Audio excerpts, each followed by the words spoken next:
Coming at you live from Ox King's wet dream. It's the Dragon Balls Deep podcast with your hosts, Drew, Devin, and Adam.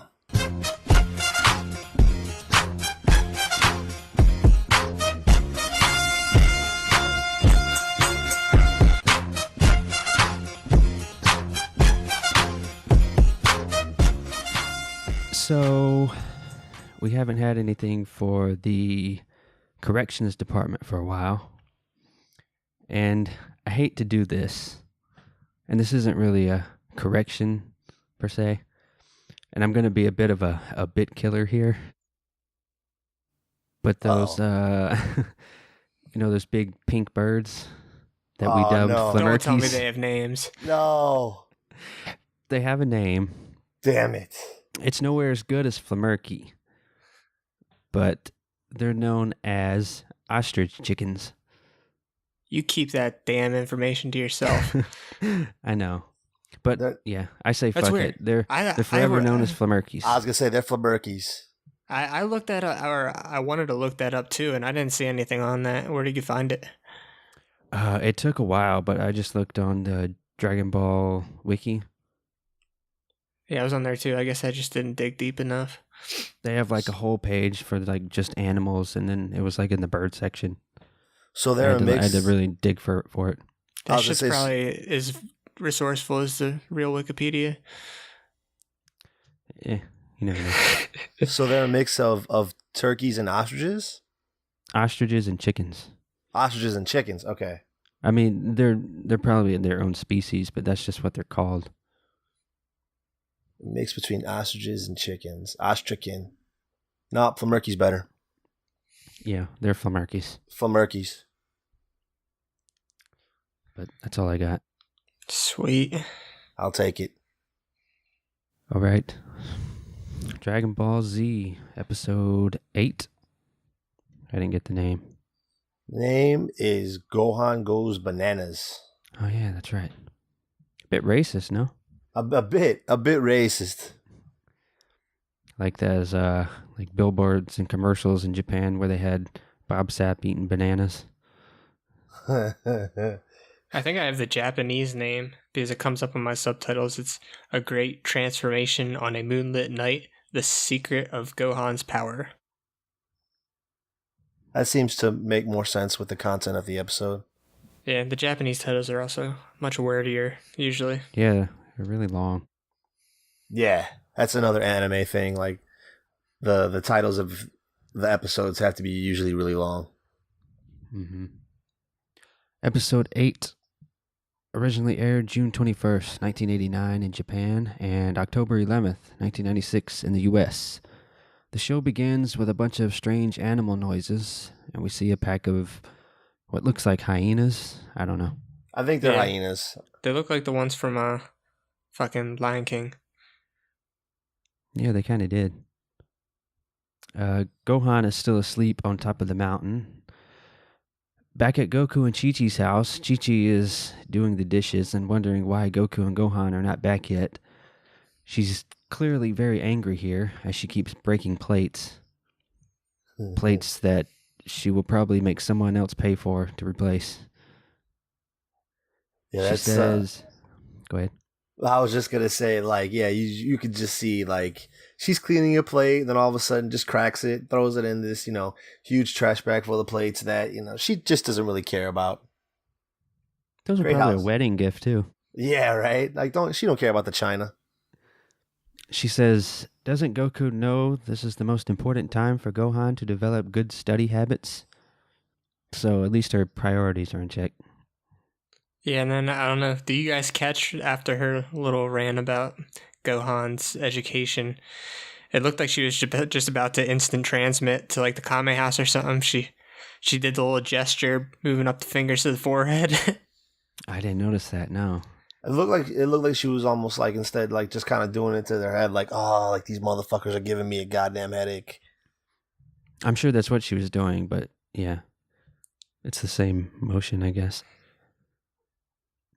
Yeah, very similar. At the same time, Krillin and Ox King are sleeping. Ox King is very loudly too. Yeah. Krillin wonders what to do. He comes to terms with the fact that he can't tell Chi-Chi and Ox King what happened, so he pulls a Nick Diaz and jumps out the window to escape. I thought no, that's a Vanderlei. Well, Nick did it too. He did. Who did it first? Nick did it back when he was fighting George. Ah, That's damn whenever it. he missed the press conference. I learned it from you, Nick. Krillin almost has a panic attack as Ox King in his sleep says, "Wait, where are you going? Don't you know Mommy said we can't play there anymore?" I want some backstory on this. I was gonna say this is definitely where I want to see into this guy's dream. It seems to like know Ox what's going King, I don't know, it kind of seems here like Ox King has siblings. I want to meet them. Yeah, I couldn't tell. Yeah, I was my first reaction. I thought it was like a childhood friend or something. Maybe it was Gohan.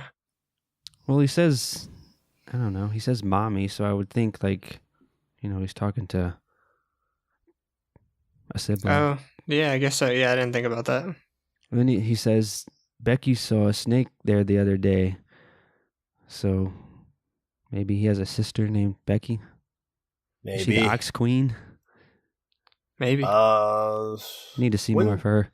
Well, if he's the king, that wouldn't. Yeah, that would make sense. Oh, I was gonna say his wife would be the Ox Queen. well, he doesn't have a wife, so well, I How don't know. How the hell did Chi-Chi? You know what? Do we know what happened to Chi-Chi's mom? No. Died, I guess, or ran off. Probably ran off. Ran off with Yamcha. Piccolo gobbled her up.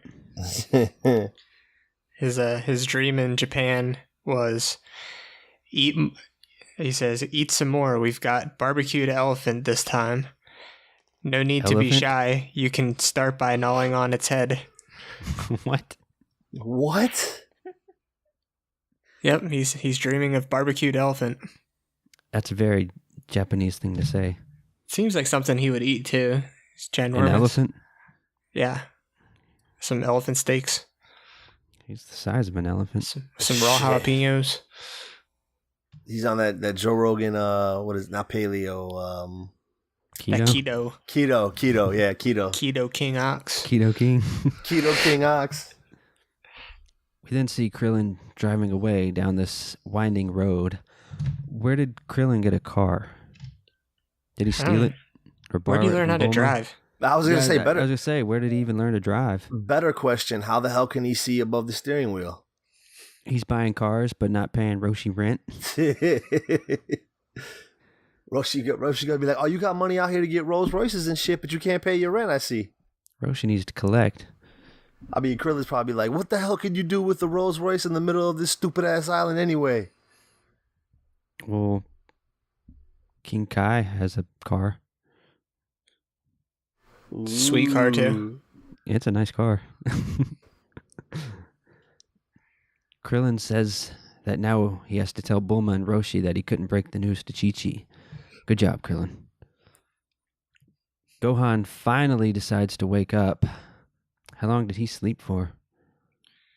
Say you got a solid 12 hours. Yeah. At least. Well, remember they do go to bed early. That's true, and we'll get to that. They do go to bed early. He realizes after waking up that he's still stuck on top of that big cliff. He also says he's starving. We then see Piccolo still keeping an eye on Gohan.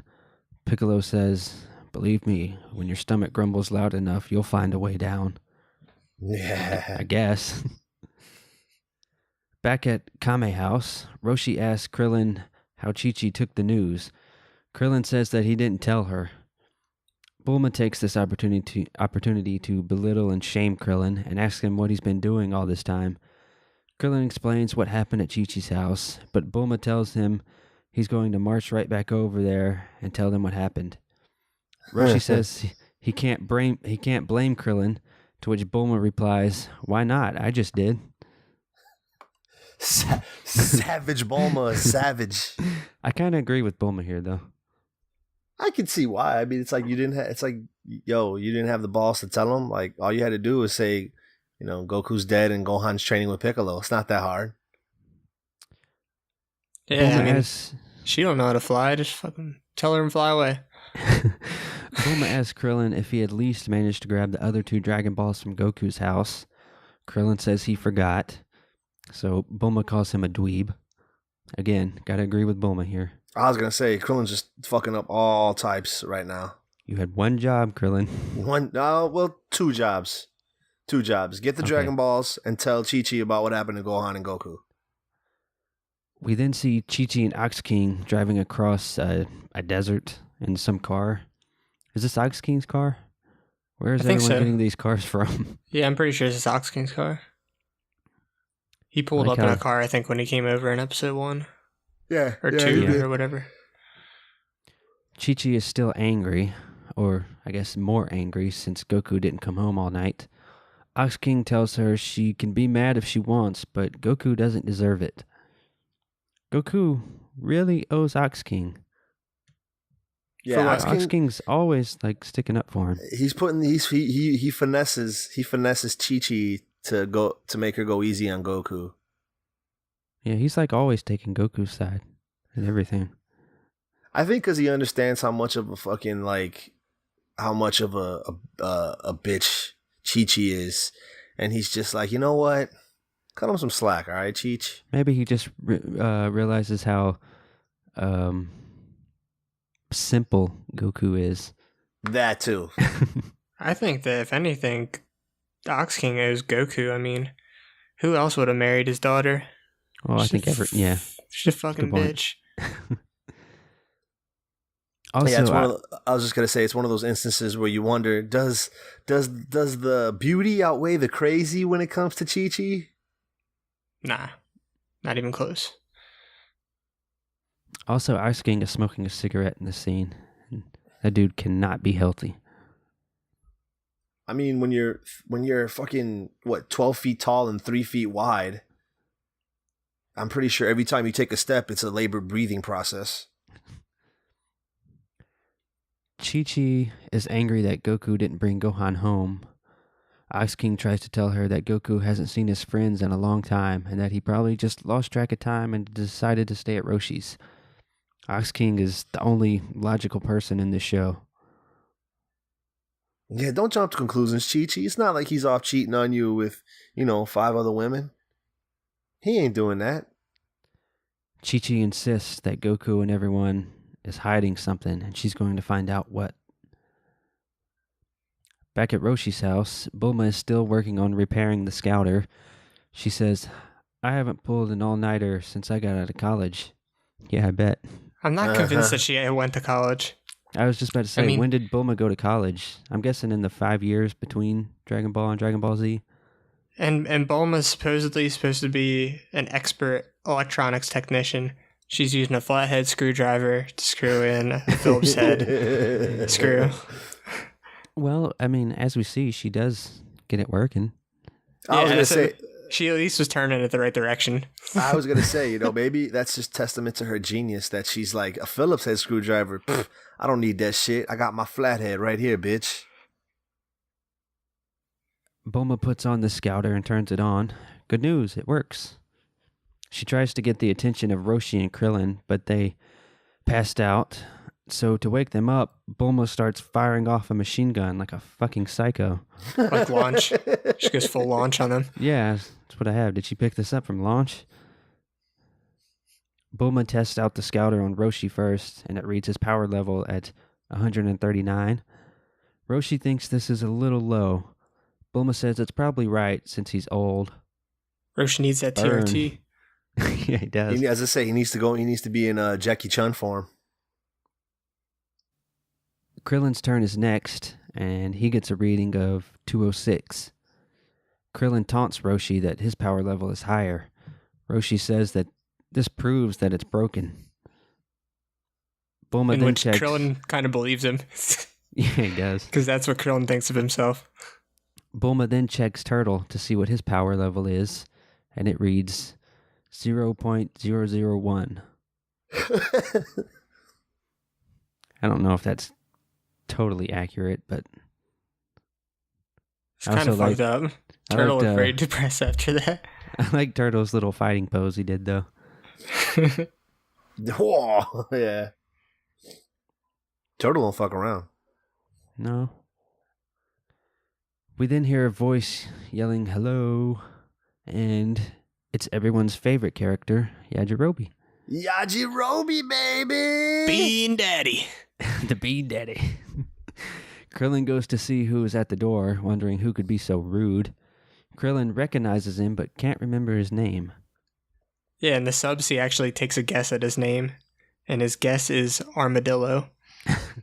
I think in the original, not the Funimation, but whoever did I think the Ocean dub, I think he calls him like Hokey Pokey. I like that. Yajirobe is there to tell Krillin that he needs to go to Korin Tower for special training. Yajirobe says that Korin also wants Krillin to bring Yamcha and Tin something and Chow whatever. Yajirobe... What? Is it supposed to be, as I say, is it supposed to be Tien and Chaozu? Yeah. Okay. Yajirobe then informs them not to wish Goku back until the Saiyans arrive 1 year from now. Everyone is confused by this. Yajirobe says it has something to do with special training in Otherworld, but that Baba is supposed to come by and explain the rest. Yajirobe flies off in his car, but then everyone notices a car coming towards them, and they think it's Yajirobe coming back. Then they hear Ox King's voice, and they all shit a brick. Oh shit!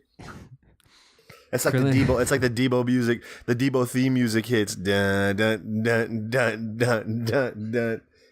Krillin says he's going to bail, but Roshi says it's better to meet life head on. In this part, Ox King begins to bow to his former sensei, Master Roshi. And Ox King is... Did you see how big Ox King was here? He's bigger than Roshi's house. Yeah. He was literally like 30 times the size of Roshi. And I think it might have been like just an inconsistency of the animation here, but he's fucking huge. Yeah, for sure. Inconsistent. He looks like King Yama right now. Yeah. Because you can see like the doorway to Roshi's house next to him. And he like, there's no way Ox King's getting in that house. I was watching this scene and thinking to myself, like, God damn, I feel sorry for any woman that had to lay under Ox King when he was doing his thing. Maybe that's what happened to Chi-Chi's mom. She died. Like he put her in a body cast. Chi-Chi wants to know where Goku and Gohan are, so Roshi decided to tell them everything that happened. But luckily, we don't actually have to hear all of this story, and it's just a few seconds of Roshi mumbling as time passes by. Chi-Chi faints at the news. I'm not sure if she fainted at the news of Goku being dead or Gohan being kidnapped by Piccolo. Probably the latter. I really wish that they would do this more often. Just have some mumbling, and then we just... All right, we know what they're going to say. Just let them mumble a little bit and kind of fast forward. Yeah, I was very relieved when that happened. But does that ever happen again? I don't think it ever happens. Maybe. If it does, it's rare. Yeah. I don't think it does happen. Well, I think there's been a few times... I think there's been like one other time where Chi-Chi fainted. Oh, Chi-Chi faints all the time. Oh, okay. I was going to say, I'm pretty sure there was another time where Chi-Chi fainted. I'm just talking about that time lapse. Where Roshi's telling the story. I got you. Okay, I got you. He just kind of mumbles and then fast forwards like 20 minutes. Kind of Phantom cigars it. Yeah. Yep. Ox King tells Krillin to get the smelling salt. Back on top of the mountain, Gohan is still sitting there. Apparently the whole day has passed because already it looks like sunset. Sky's all orange. A large herd of what look like triceratops come stampeding by Gohan. And of course, Gohan being Gohan, he yells at them for help because he doesn't understand the difference between people and animals. But I don't really blame him though. But with all the humanoid animals running around, driving cars and talking, yeah, I'd be confused too. Back on Snake Way, Goku is still running, thinking to himself how ridiculous everything is. And then back on top of the mountain, Gohan, who is attempting to sleep, meets a little squirrel who is trying to steal the apple cores that Gohan ate. Gohan tries to give them to the squirrel, but he just bites Gohan. The squirrel then jumps down the mountain, jumping from cliff to cliff. Gohan is tempted to try this, but he's too scared. Piccolo is seen hovering and meditating not far from Gohan, watching over him. Gohan wakes up to take a pee and notices that he has a shadow, but the sun isn't out because it's night. So he really hasn't ever seen the moon, or doesn't know what the fuck the moon is. I think he knows what the moon is. Well, he does. No, as I say, yeah. But just, he's like, I think the full moon, the fact that the moon was completely full was what took him by surprise. Okay, because I have here. Okay. He looks up to see the moon and remarks at how big and bright it is. He says, he says it must be a full moon and that he's never seen that before. But before he can even finish his sentence, he becomes entranced and the Blutz waves begin to take over him. Piccolo realizes that something isn't right here as Gohan's transformation into the Saiyan Grade 8 begins. Piccolo is freaked the fuck out by this. He's never seen an Ozaru transformation, has he? No, he wasn't around when Goku did it as a kid. Yeah. I was going to say, he's his first time seeing it, and he's like, oh, shit. Gohan goes on a full-on rampage, smashing mountains and firing energy blasts at everything in sight. Piccolo says if he doesn't find a way to stop him, there won't be an Earth left to defend.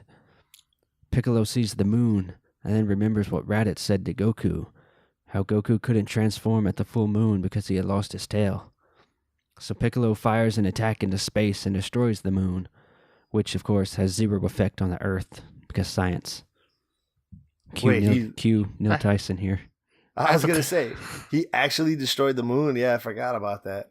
This is the second time the moon has been destroyed, too. I have a couple gripes with this scene. One, I've got to bring up. I feel like every time there's an Ozaru transformation, everybody freaks out like the world's going to explode if they don't stop the transformation within like 5 minutes. But really, has like Saiyan and Ozaru form in like a battle ever done more damage than one like just any other battle? I feel like...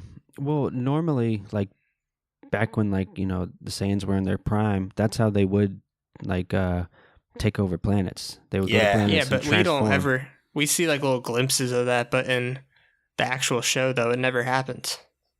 They never almost destroy a planet. No, the only people that transform are Gohan and Vegeta. In DBZ, and Goku. Yeah. That was in DB. Yeah. Well, yeah, I'm just saying in the series. I'm just talking about the whole series in general. Oh, okay. But yeah, never like they talk it up a lot. Like it's gonna like Ozaru formation. That means like the planet's gonna be like destroyed within hours. But really, it never really seems like the planet's in that much danger when they're transformed like that. No. Well, I mean, you know, no more danger than any other battle that they have where they're blowing shit up. No. I mean, if there weren't people around to stop them, they probably would. Yeah, perhaps.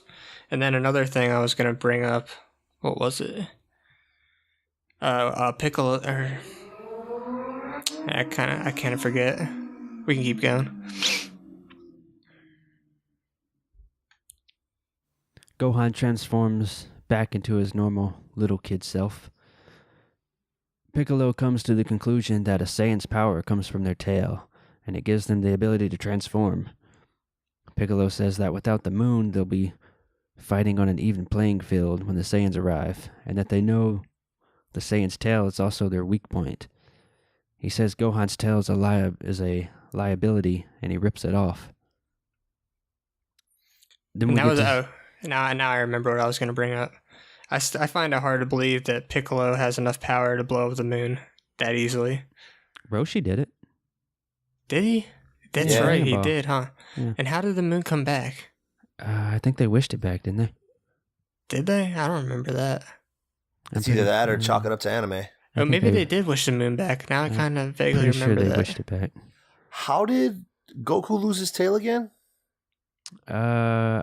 They cut it off. Yeah, it was Who- like yeah, that's permanently what I'm saying. removed. Scissors oolong turned into Okay. scissors. Okay, I got you. Yeah. I think if like you can get it removed permanently, or if like you just keep getting it cut off, it eventually just never grows back at some point.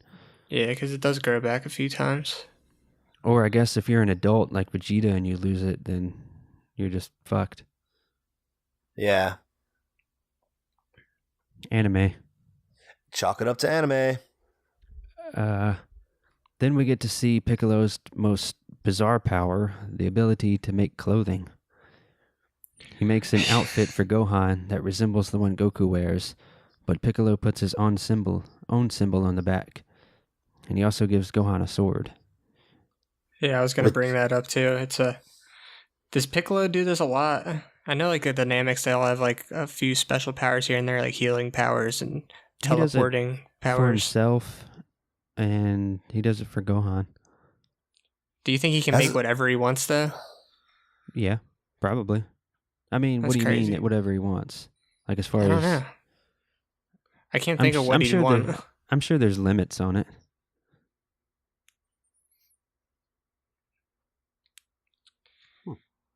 Not sure.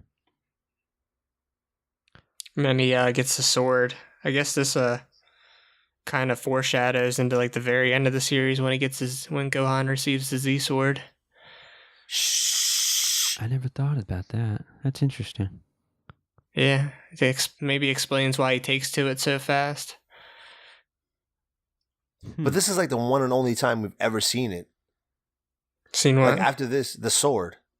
Other than, when he at the very end. Doesn't he eventually lose this sword?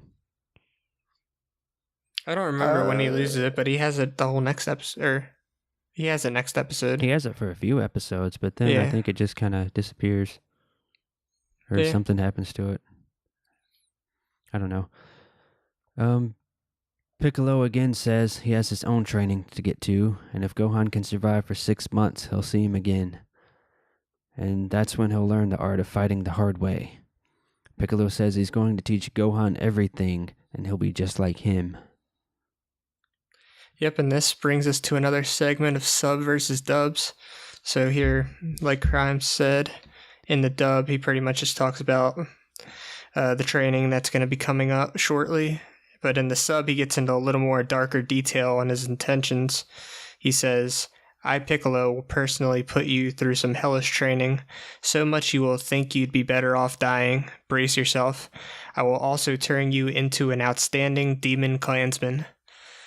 So I guess Piccolo revealed some of his true intentions there, that although he was training him to defeat the Saiyans, he was going to try and maybe convert Gohan to fight on his side once the dust was settled. I wonder if Raditz gave him that idea. How so? To recruit Gohan. Because that's what Raditz was going to do. Raditz, like, he was like, I'm going to kill him. And then he was like, well, maybe I can recruit this little asshole. So that's not a bad idea. And this, like, brings me to, like, sometimes when I'm, like, seeing some of these subs, how much they differ from the dubbed version, it, like, kind of makes me think, it's like, man, like, I wish, like, there was some sort of, like, alternate timeline so we could see where maybe they do defeat the Saiyans and then Piccolo converts Gohan into like his evil sidekick to fight his own father, like Star Wars style.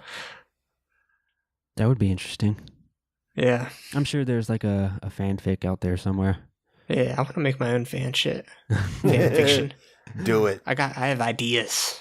Do it, son. But yeah, that's all I got for sub versus dub. I think Japanese version obviously wins that one. Yeah. Subs definitely win. Flawless victory. Mr. Narrator comes in to send us off, and that's the episode. Thoughts? I liked it. Go ahead, Dev. Go ahead. I like this episode a lot. One of my favorite characters in the whole series gets reintroduced for Dragon Ball Z, and that is Yajirobe, the Bean Daddy. Bean Daddy. The world's hero. The MVP. And also, I like that ending. clip with Piccolo. I didn't honestly know about the whole Demon Clan thing until just recently rewatching with all the subs. So I found that pretty interesting. How about you, Kuchi? I thought the episode was pretty dope. It gives you a glimpse that gives you a glimpse of Gohan's Ozaru thing, his Ozaru transformation, and it kind of lets you know the gravity of like this thing when Piccolo obviously freaks the fuck out and destroys the moon. Also, you know, Yajiro, aka Bean Daddy, aka Boston Bean Boss. This episode was a pretty good one, you know, as far as build up and everything like that. I agree. Good episode. I especially like the grade 8 part and Piccolo realizing just how strong Gohan is, and it really gives you like a sense of like you see Gohan and how powerful he can actually be, and then it makes you think about, you know, there's 2 Saiyans coming to Earth who are, you know, you can't even imagine how strong they are. So it really sets up all these characters as like, you know, underdogs. Yeah, it's a good point. But and I was gonna say real quick, and there was not much of, and one of the things I did like about this episode is there wasn't much focus on Goku. There was pretty much only one scene, and that was it. Yeah, there wasn't much Goku at all. And that's one of the things I like also too about the early DBZ episodes. Goku's not really doing anything. He's just running. Yeah. So yeah. Like I said, that's one of the things I like about the early DBZ episodes, and even when we get to the Namek Saga, the focus isn't always on Goku; it's on pretty much everybody. Yeah, until Goku pretty much arrives, then. Yep. Well, let's wrap this up. Plugs. Give us a follow on Twitter at DBDPod. Come by check out the website and the forum, YouTube, and all that other stuff. And yeah, as always, tune in next time for another episode of the Dragon Balls Deep Podcast.